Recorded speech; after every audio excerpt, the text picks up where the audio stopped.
얼마 전만 하더라도 길치, 방향치 이런 말 많이 썼습니다. 저는 길치에 가까웠는데요.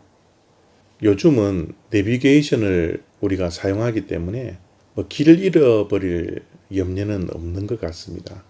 우리 인생도 마찬가지입니다. 우리가 길을 잃고 헤매지 않을 수 있는 것은 우리 인생의 내비게이션인 하나님의 말씀이 우리에게 있기 때문입니다. 하나님의 말씀을 우리가 읽지 않고 묵상하지 않으면 내비게이션이 없었던 그 시절 길을 잃고 방황하고 헤맸던 것처럼 우리의 인생을 헤매고 방황하고 때로는 실족할 때가 많이 있었던 것 같습니다.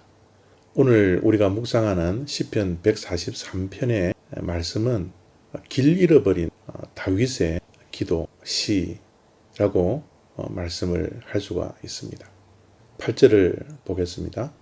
아침에 나로 하여금 주의 인자한 말씀을 듣게 하소서.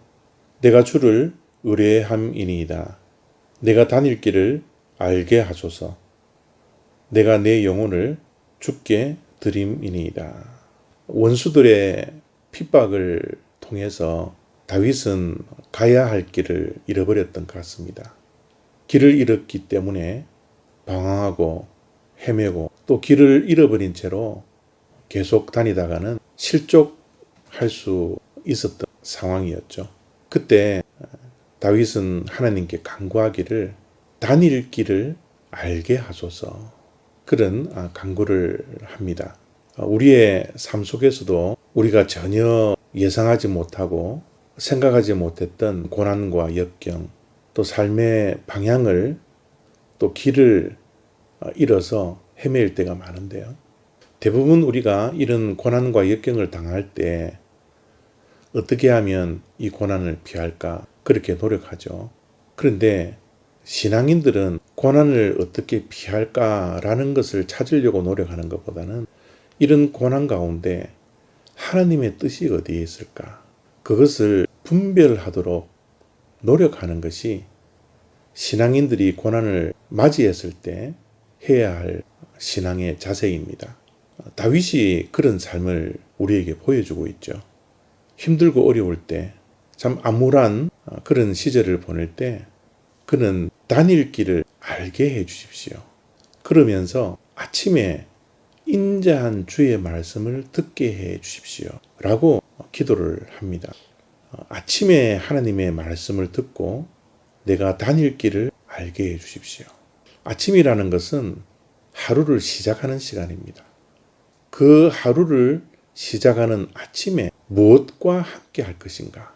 다윗은 하나님의 말씀을 듣게 하고 그 들은 말씀을 통해서 내가 오늘 헤매지 않고 방황하지 않고 실족하지 않기 위해서 다닐 길을 알게 해달라고 그렇게 간구를 하고 있습니다.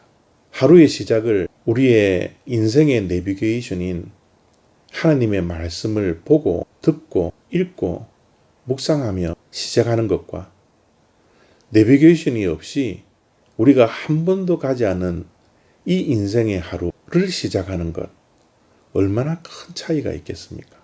아침에 주의 인자한 말씀을 듣게 해달라는 이 다윗의 간구, 그래서 가야 할 길을 알게 해달라는 이 간구, 오늘 우리가 하나님께 해야 할 간구이지 않겠습니까?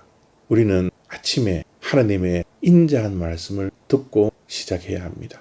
하루의 시작인 아침을 하나님의 말씀을 듣고 하루를 출발함으로써 하루 왼종일 하나님의 말씀이 내 생각과 내 마음과 내가 가야 할 그 인생의 방향을 정해줄 수 있는 그런 하루의 삶이 정말 복된 삶이지 않을까요?